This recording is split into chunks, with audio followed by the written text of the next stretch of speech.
À l'entrée de cette tour de bureau depuis 2 semaines, c'est devenu obligatoire. Pour accéder aux étages, tous les employés doivent présenter un code QR affiché sur leur téléphone. Moi, mon code est vert. Le fait qu'il soit vert me donne le droit d'entrer. S'il était jaune ou rouge, je n'y serais pas autorisé.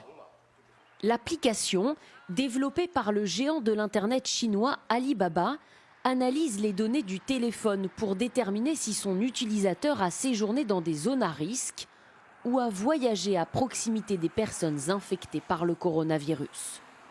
En Chine, ce code QR est le nouveau sésame pour se déplacer.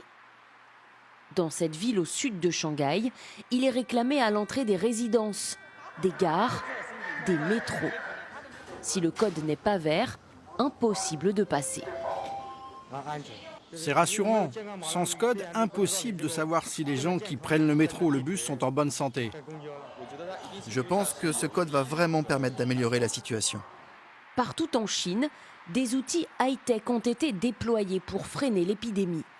Ce casque utilisé par la police permet de mesurer automatiquement la température des passants à 5 mètres de distance. Dans le sud du pays, des drones s'approchent des voitures pour que les passagers scannent un code qui enregistre leur déplacement.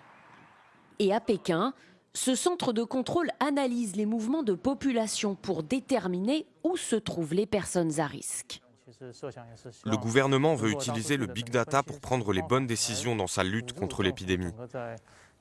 Cela apporte des informations précises et efficaces. Dans le pays, il y a une autre application qui est très utilisée par la population chinoise. Elle permet de savoir s'il y a des personnes infectées par le Covid-19 autour de soi. Et par exemple, ici à Shanghai, la personne contaminée la plus proche de moi se trouve à moins de 2 km. Ces outils serviraient aussi l'appareil de surveillance du régime. C'est ce qu'assure ce journaliste américain. Il a mené une enquête sur les données personnelles recueillies par l'application. On a étudié le code informatique de l'application et ce qu'on voit, c'est qu'au moment où l'utilisateur donne la permission d'accéder à ces données, il y a une fonction qui permet d'envoyer sa localisation à la police. Et quand on y regarde de plus près, on s'aperçoit aussi que la police est derrière le développement de l'application. Au total, ce sont les données de plus de 50 millions d'utilisateurs qui sont ainsi envoyées aux autorités.